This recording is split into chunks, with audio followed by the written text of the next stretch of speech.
Macron serait le groupe le plus important, mais tout de même très loin d'une majorité absolue, avec entre 210 et 230 sièges. Première intergroupe d'opposition, on va dire ça comme ça, la NUPES, entre 170 à 190 sièges. Intergroupe, effectivement, plusieurs groupes qui formeraient la NUPES. À droite, merci Rachida Dati, je termine s'il vous plaît. Si je vous en prie. À droite, c'est donc le RN qui constituera le plus gros groupe, et c'est historique, 80 à 95 députés pour le parti de Marine Le Pen qui devrait prendre la tête de ce groupe à l'Assemblée. Les Républicains sont en mesure de constituer un groupe de 58 à 65 sièges, ce qui pourrait être juste, même pour une coalition éventuelle, au moins ponctuelle, avec ensemble, la majorité absolue ne serait pas atteinte. Et on va tout de suite poser l'enjeu principal de la soirée, Amandine Atalaya, avec cette assemblée que l'on vient de voir. Comment Emmanuel Macron fait-il pour faire passer la moindre réforme? J'ai pas entendu votre question parce que Madame Dati m'a parlé. Alors je vais vous reprendre.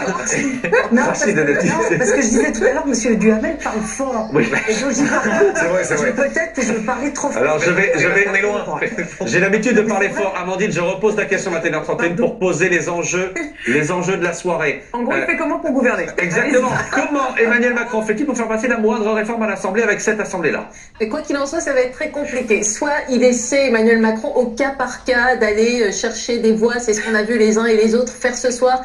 Éric Dupond-Moretti qui disait au Rassemblement National que ponctuellement sur un projet, il pouvait venir les aider. Pareil pour certains à gauche de la France Insoumise. Et puis ceux qui à droite voulaient très bien se joindre à eux. Mais ça veut dire que sur chaque texte, il faudrait batailler. Et c'est très improbable, honnêtement, qu'ils parviennent à avoir une majorité de cette façon-là.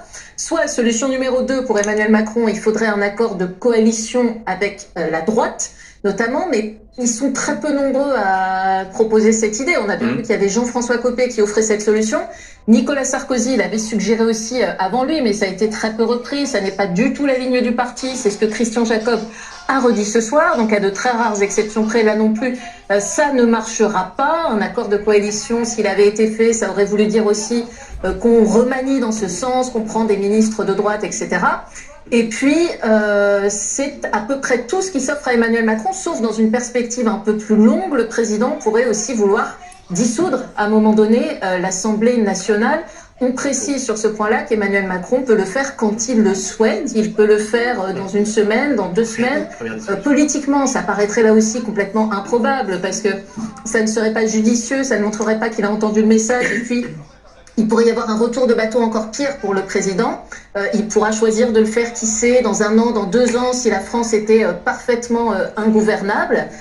Donc voilà les options qui sont quand même très insatisfaisantes, qui s'offrent aujourd'hui à